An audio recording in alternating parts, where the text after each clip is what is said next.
Happy Monday, ladies and gentlemen. I'm meteorologist Mike Ottenweller, and you have tuned in to your Alaska weather. Thanks for joining us this evening. Hope you had an enjoyable weekend, and kids back in school today for the most part, so hope everyone is doing well.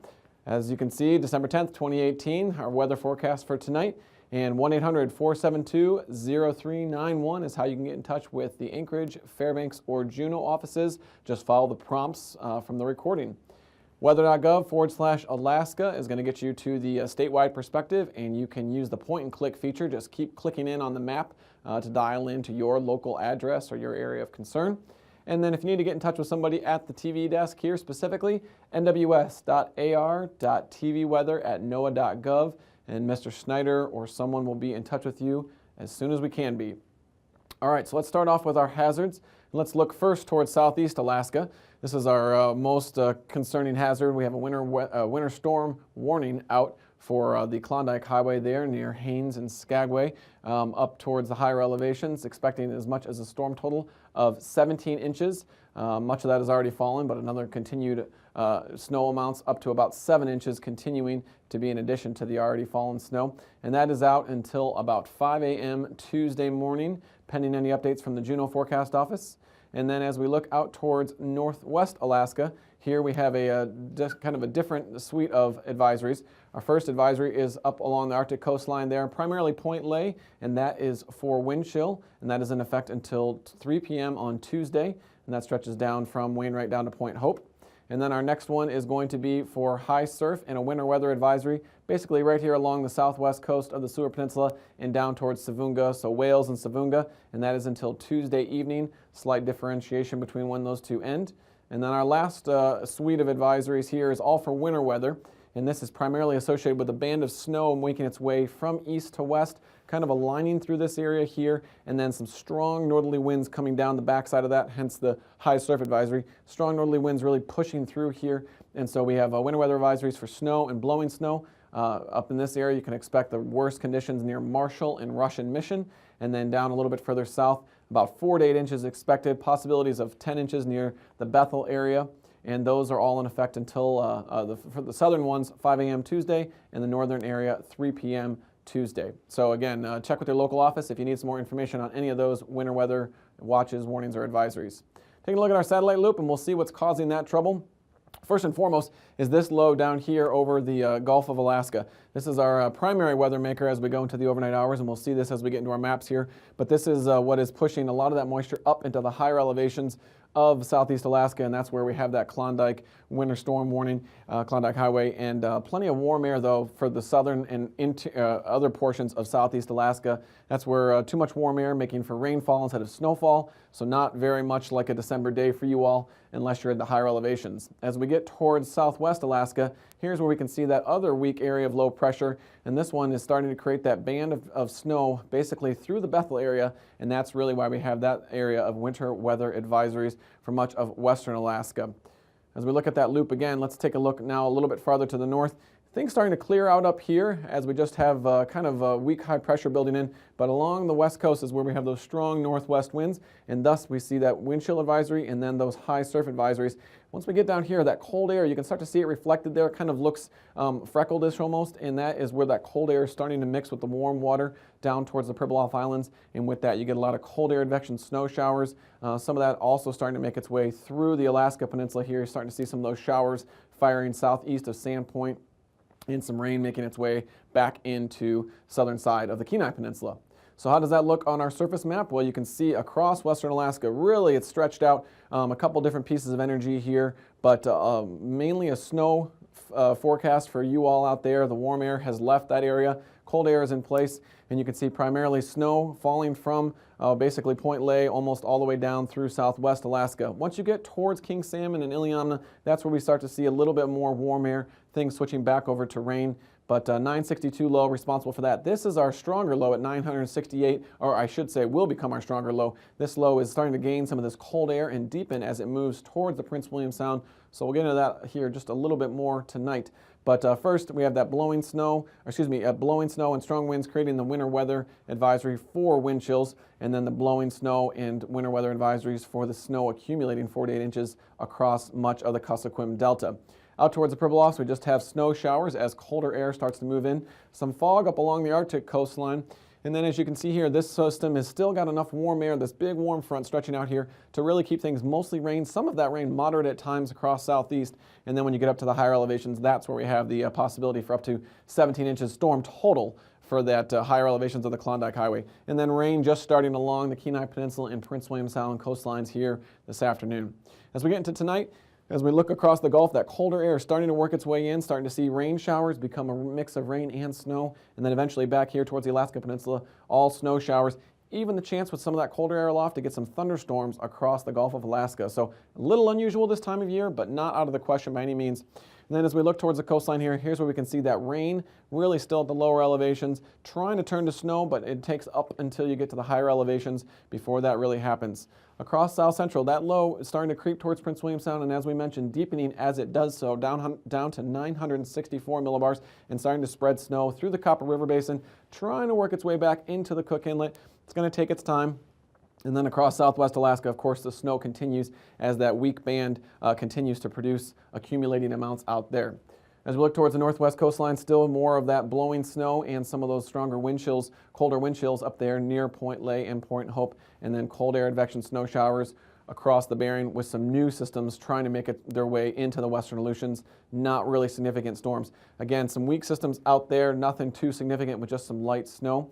It's once we get back towards the mainland that area of low pressure, our new area of low pressure forms because of that cold air coming down from the north to the south, and that helps to create that cyclonic circulation, so more snow expected there along the west coast. Should see things diminish through the day on Tuesday across the Delta, but still some interior snow showers there near Aniak and Sleepmute. As we get towards south central Alaska, snow should be on the increase through the day Tuesday as this system works its way a little bit closer to the mainland, and with that, the wraparound precipitation coming in. This is a change from what we have been seeing where those systems are just too close to the warm air to be rain, to be all snow. They've been more of a rain-snow mix. This one has enough cold air, safely all snow, so that's good news for you skiers. And then as we get down towards the Gulf, that colder air starting to work its way in, changing things over to snow showers. Not a whole lot of change, though, for southeast Alaska. You folks can expect more in the way of rain at low elevations and snow for the higher elevations as that trough of lower pressure works its way in. Then as we get into Wednesday, another strong system, this is not the same system, another strong system works its way quickly up, 962 millibars, plenty of wind with this system, and some more warm air, unfortunately, for you in southeast who appreciate the snow. Snow will stay up in the higher elevations. As you get towards south central Alaska, this could possibly be an interesting snow setup for you across Cook Inlet and the Kenai Peninsula, so stay tuned if you have any travel plans for Wednesday. Possibility of some good snow chances across south central Alaska. And then as we get down towards the Gulf of Alaska, you can see some more snow making its way across the Alaska Peninsula. That area of low pressure that did develop on Tuesday spins some more snow across much of western Alaska, and then again some more snow showers for the Aleutians. So a quick look at our temperatures now. Mid-30s for our lows tonight across southeast Alaska. Going to be below zero by quite a bit across the Brooks Range, and then generally between freezing and zero across much of the southern mainland. As we get to Tuesday afternoon, expect temperatures still pretty warm in southeast near 40 degrees, generally just below freezing across south central, and then down into the teens for southwest, single digits up along the Brooks Range, and northwards even colder temperatures. And into Wednesday morning, temperature is going to be generally just above freezing for southeast Alaska. We'll see low to mid-20s across south central, with that cold air still being confined to the southwest and really up along the Brooks Range all the way down to -20 there near Utqiagvik, and mid-20s for even for the Akpen. And then on to Wednesday, temperatures still pretty warm across southeast, but that warmer air starts to trickle back into south central with cold air remaining over the mainland. And now, aviation weather around Alaska. Okay, moving on up into your flying weather now. And as you can see here, starting out Tuesday morning, quite a bit of IFR conditions, instrument flight rules conditions that's going to be hovering around southern Alaska and hugging up against the southeast Alaska coastlines there as well. One system working its way from east to west across the Gulf, and then another system working its way through Bristol Bay, pushing plenty of moisture in there, creating some lower visibilities because of heavy snow showers and lower ceilings, of course, with those as well. IFR conditions on the backside of this with some snow showers and moisture backed up against the western side of the state. And then just small pocket of IFR conditions there up along the northern side of the Brooks Range. Again, seeing a heavy amount of moisture up in that area and helping to produce lower ceilings and visibilities. MVFR conditions will surround the Bering with plenty of snow showers with colder air moving down there as well. As we look into Tuesday afternoon, things will improve a little bit as we're kind of in between systems. So the moisture from the one from the southwest, the moisture from the one over the Gulf, and that kind of backs up against the Alaska range here, starting to push into the Yukon Valley a little bit, but for the most part not quite as bad as it is in the morning. And then a couple pockets still of IFR conditions along southeast coastlines, but for the most part it's going to be widespread MVFR conditions, and then just a few more pockets of IFR up near the Brooks Range towards the Arctic coastline. Then by Wednesday, our next system has brought plenty of moisture from the south up into the state. This is a stronger system moving in towards Prince William Sound and thus throwing moisture all the way from southeast up north of the Brooks Range. Expect widespread IFR conditions and across southeast Alaska, the interior portion, higher elevations, IFR conditions there as well. And then IFR conditions continuing just along the coast of the Seward Peninsula, the tip of the Seward Peninsula, otherwise widespread MVFR conditions.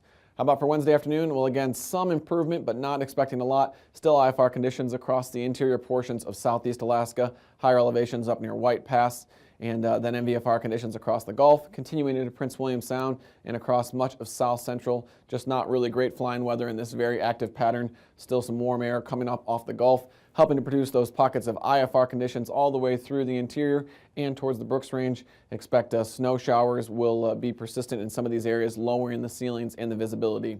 Then as we get out towards the Bering, widespread MVFR conditions will persist. Another system working out towards the western Aleutians, and then continued snow showers for the eastern portion of the Bering Sea. How's that look for our passes? And at Tuvik, you're going to be IFR and improving to MVFR through the day. It will be a slow improvement. Same story for you there in Adigan. For Lake Clark and Merrill, you can expect instrument flight rule conditions throughout the day. No surprise there. You're going to notice that trend here as we go into rainy, windy, and Isabel Pass should be the one that improves a little bit, but it's going to be a slow improvement as we go through Tuesday. Mentasta, IFR in the morning, MVFR by late afternoon. Tanita, instrument flight rules improving to marginal visual flight rules. And Portage, same story there. Chilkoot and White, sorry for aviation interest in those areas. You guys will be locked down throughout the day at instrument flight rules. Let's take a look at our freezing level, and let me slide here because it's really quite cold for the first time in a while across much of the state, so we don't really have a lot of activity over the western half to talk about, but across southeast Alaska, that's where we still have freezing levels punching up to about 2,000 feet. Otherwise, one of our colder air masses so far this winter. Now, how about icing? With that cold air mass in place, you'd expect fairly widespread icing. So we do have a good swath of isolated moderate icing stretching across western down into southern Alaska and all the way down to southeast Alaska. Some variation in height above 3,000 and then becoming above 5,000. Still a nice swath there with that moisture confined to the eastern portion of the state. And then out west, above 3,000 out over the Bering Sea, and a new area above 6,000 trying to creep in on the southern side of the Gulf. How about our jet stream? Well, much of the activity remains south of the mainland. However, it is a very active jet stream, and thus systems are developing right on the edges of the jet stream and spinning up into our area, into the state of Alaska. We have one over here in this trough of lower pressure, kind of where this smiley face is at 130 knots, and then another one over here at 170 knots. Otherwise, jet stream activity over the state, pretty quiet, and that's reflected really at the 9,000-foot winds as well. The strongest area of winds that I want to point out is right here through the Barren Islands area. Northwest winds coming through there and across the Alaska Peninsula, about 60 knots, spreading out into the Gulf at about 50 knots, so watch out in these areas. Generally easterly flow across the northern portion of the state, and then kind of a cyclonic mess out here over the Bering with about 45 knots out of the east. Similar story there at 3,000 feet, high pressure, bringing it in from the west to the east, down over the southern portion of the Bering, and then still that area coming through at about 60 knots through the Barren Islands. So for our turbulence below 4,000 feet, considerable moderate, and then a few pockets of isolated moderate below 6,000 for southeast. Stay tuned.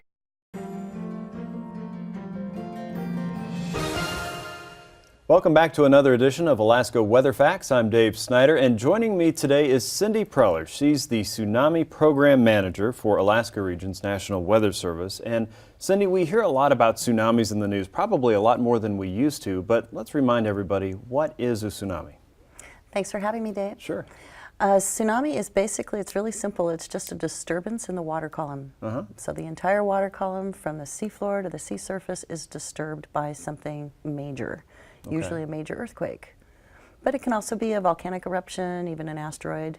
Landslide is especially dangerous. Okay, so if I'm sitting in my bathtub and I drop a bath toy, that could be a bathtub tsunami. It is absolutely a bathtub tsunami. Okay, very good. So Alaska is one of the states, or maybe the state, with the greatest amount of coastline. So tsunamis are a pretty major risk here in Alaska. Who is most at risk? Yeah, Alaska is significant. We actually make most of the Pacific's tsunamis. Wow, okay. On the Aleutian Trench. And it's where the Pacific Plate is subducting underneath the American Plate. And we produce some very large, great quakes. And of course, the most at risk is the Aleutian Trench. Okay. But that extends into south central Alaska as well. They're at huge risk. And then southeast Alaska's risk is really mostly landslide focused. Okay. Are there any places along the Alaskan coastline that don't have a tsunami risk, or at least a very, very low risk? Absolutely. The Bering Sea's risk is very low, and the Arctic's risk is very low as well. Okay, so when we're talking about tsunami dangers, those are places that need to be monitored, but probably not really. No, I Not a mean, big I deal. won't say never. Yeah, sure. Because I know You can't. better. Science knows better. Right. So, Very good. near to never. Okay. Well, let's just say you're on the coast anywhere in Alaska. What are warning signs that tsunami dangers are threatening you right now? This is super important because Alaska's greatest risk, especially out on the Aleutians and South Central, is a near-field tsunami, and then of Okay. course the landslides in southeast. It's even more intense because we So can't. shorter warning time. No warning time. Okay. The earthquake is the warning. Okay. And that is the most important thing for anybody to remember. The water can arrive in less than 2 minutes. 2 minutes. Wow. Yeah, at the National Tsunami Warning Center in Palmer, we need to get the warning out in 5 minutes. So for those near-field tsunamis, it's the earthquake is the warning. So Okay. if you feel shaking, Okay. and of course the first thing you do is drop, cover, and hold, Right. and you need to start counting Okay. slowly to 20. The right way. How do you do that? Oh, I teach kids to do it with their favorite things. So Okay. 1 chocolate, 2 chocolate, 3 chocolate, but you Chocolate's can good. count anything you like. Okay. And if you're thinking of something happy, that helps. Okay. Especially helps kids, but it'll help your So psyche. you don't speed up because you're getting stressed out. I see. Right. It actually lowers your heart rate. Interesting. You know, so Okay. if you think of something you love and practice that. So you're in an earthquake, you're under the table, you're next to the ocean, Okay. right? Right. This is important if you're next to the ocean. Okay. If you're not next to the ocean, don't worry about it. Just stay in place under cover. And you're talking about a mile, a quarter mile? What's close? A mile, even a couple miles. Okay. You know, our rule of thumb used to be a mile inland was safe, but the last few tsunamis have taught us otherwise. Okay. So, yeah, you know, in Japan we had inundation up to 10 miles. Right. So, Okay. And that was a big quake. That was a big So quake. you have a quake, you're counting slowly to 20. to 20. What's next? And if you get to 20 and it's still shaking, you need to evacuate. Okay. And that is, that's scary. Yeah. Because you're That's a big quake. evacuating in a live event that's still shaking. You know, 1964 shook for 4.5 minutes. Indonesia shook for 12 minutes. Wow. Right. Japan, I think, shook for 6. I'm not sure of that, but it was long. Anyway, more Right. than 20 seconds. And that's a sign of a very major earthquake, the worst. Well, 20 seconds is a magnitude 7, so that's Okay. not the worst. But what a magnitude 7 can do is trigger a landslide. Okay. And those landslides might be a submarine landslide, so you won't see it, you won't hear it, you won't know it, and then the water's moving.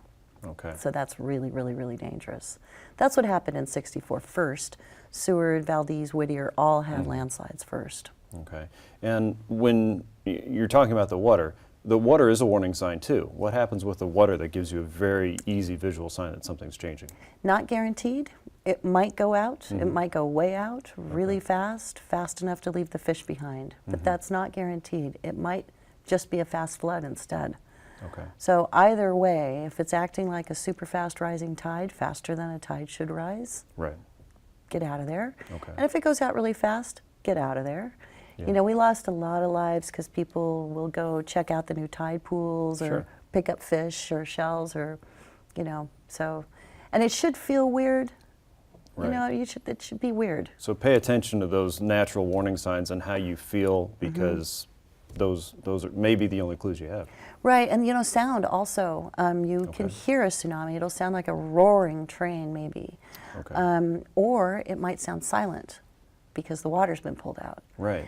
And that's pretty weird. Imagine camping Yeah. at night Yeah. near the beach, and all of a sudden you don't hear the ocean anymore. That would be different. That would be weird. Huh. Yeah. Okay. And then you also might hear blowing bubbles, and that's actually from the pressure that's blowing the air out from the sand grains, rock Interesting. grains. So if you hear blowing bubbles, that's a little weird. Okay. Or clinking rocks, you know, like a rain stick.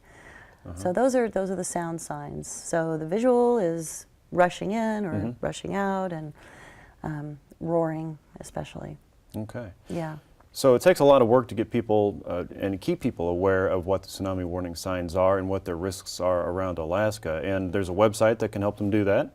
Where can they go online to get more information for their school, their home, their church, their business? Oh, there's several. The National Tsunami Warning Center has a website as well, and the easiest way to look that up is just NTWC. NTWC. The URL is not intuitive at all. Okay. There's also ready.alaska.gov. The state of Alaska has a lot of helpful stuff. Preparedness kits. They have everything you need to get ready. Okay. And then for teachers and others, there's a wonderful curriculum called Alaska Tsunami Education Program. Alaska Tsunami Education Program. Okay. And that's AKwx. AKwx. Okay, very good. Those are really good tips to get more information and search that out and help your own community stay safe with the threat of tsunamis around Alaska.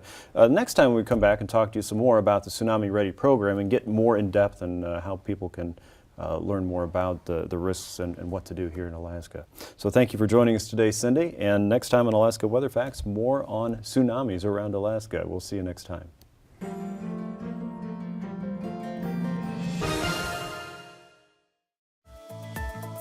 And now, marine weather around Alaska. Okay, now into your marine forecast, and for tonight, December 10th, our sea ice analysis from Mary Beth Schreck. We can see the sea ice continues to grow. The pack ice obviously now entrenched across the Arctic coastline, but over towards the Chukchi Sea and all the way across the west coast, we've had a colder air mass move in, and with the strong north winds, that's helped to push that cold air south.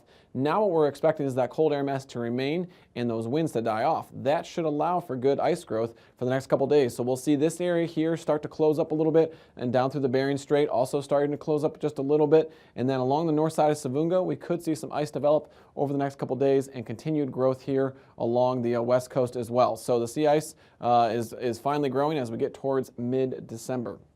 On into our southeast marine forecast now, and as you can see here, it's going to be a pretty active, looking at the colors, pretty active across southeast with these systems moving through. So basically all the way from Stevens Passage and Clarence Strait up through Lynn Canal, southerly winds 20 to 25 knots, seas all the way up to 10 feet down here by Clarence Strait, but 4 to 5 feet a little bit farther to the north. And then across the outer Gulf, more of a westerly, southwesterly push, 20 to 35 knots, and seas on the order of about 17 to 21 feet. On into Wednesday now, we have a storm force winds out for the southeastern portion of the Gulf, and even some gusts over in towards the Clarence Strait region. Southeast winds generally through here at about 30 to 45 miles per hour, knots, and seas 6 to 15 feet for the inner waters, and then 27 to 32 feet for the outer waters. So be advised, if you have any marine travel plans in this area, it is going to be rather rough. Up towards Lynn Canal, northeast winds 25 knots, gusting to 40 on Wednesday, and seas 5 feet.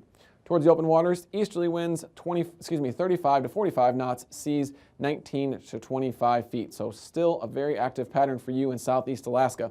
As we get towards south central on Tuesday for the marine forecast, looking for westerly winds out over the open waters, and still those real gusty westerly winds, 50 knots towards the Barren Islands, seas between 13 and 18 feet, and then climbing up towards 17 feet out of the southwest, 35 knots for the northern portion of the Gulf. 4-foot seas out of a southerly wind, 20 knots for the Prince William Sound, and fairly calm towards the inner portions of the Cook Inlet. South wind, 15 knots, seas 4 feet. Things markedly improving by Wednesday with more of a west and northwest wind, all the way from 10 knots up to 35 knots, and seas generally 14 feet to 10 feet across the open waters, and more protected waters 3 to 4 feet. Out towards the Alaska Peninsula now, we expect generally a westerly, northwesterly wind, and there's those stronger gusts to 55 knots through Shelikof, and you can expect generally 30 to 50 knots, and otherwise seas are going to be between 10 and 26 feet here on the south side of the Alaska Peninsula and 16 to 18 feet north of the chain. On into Wednesday, still have that westerly influence across the area, 25 to 40 knots, and seas running between 5 and 17 feet. Still expecting things to be gusty, and do want to mention the possibility of some freezing spray there in Bristol Bay on Tuesday. As we get towards the Aleutian chain, that's actually where things are going to be the quietest. Have generally a northwest wind across the area, 20 to 25 knots, and seas about 9 to 14 feet. And then a little bit more of an easterly and southerly influence out there where things are kind of a weaker, lower pressure, and 20 to 30 knots, seas about 10 feet. As we get into Wednesday, that's where we start to have more influence from another low moving south of the chain. So we'll see a little bit more of a westerly wind across the area, anywhere between 20 and 40 knots, seas between 11 and 23 feet out by Shimia. Towards the west coast now, we do have that strong north wind, 25 to 40 knots, producing some freezing spray tonight and into Tuesday. So expect seas also to rise 9 to 15 feet. And then on into Wednesday, a little bit more easterly winds towards the Seward Peninsula, but then becoming north and then westerly, 25 to 30 knots, seas about 10 feet. As we get towards the Arctic coastline, pretty much ice-packed up here along the Arctic coast with a northeast easterly wind, 15 to 20 knots. And then once we get towards the west coast, that's where we see the freezing spray on the northeast to north wind, 30 knots, and seas about 8 to 9 feet. And on Wednesday, not a whole lot of change in conditions here. We do drop the freezing spray and start to see those wind speeds and those wave heights come down just a little bit, 7 to 10 feet there for you all on Wednesday. So recapping tonight's weather, had this area of low pressure and a strong gradient down here towards southeast Alaska, and we've actually just issued a high wind warning for portions of that area. Heidelberg and Craig, southeast winds 45 gusting to 75 this evening, and Ketchikan and Metlakatla, southeast 45 gusting to 75 until 1 a.m. overnight tonight. So with that area of low pressure, we'll have some more snow chances for south central Alaska. Snow chances up again for the winter warning up near the Klondike Highway, and then snow continuing for western Alaska. And on into Wednesday, the pattern remains cold to the west and snowy in the east. Thanks again. These forecasts are for planning purposes only. Call 1-800-WX-BRIEF for a formal pre-flight briefing. Always file a flight plan before you go flying. The U.S. Coast Guard Auxiliary urges you to leave a float plan with a friend or the harbor master before you go boating.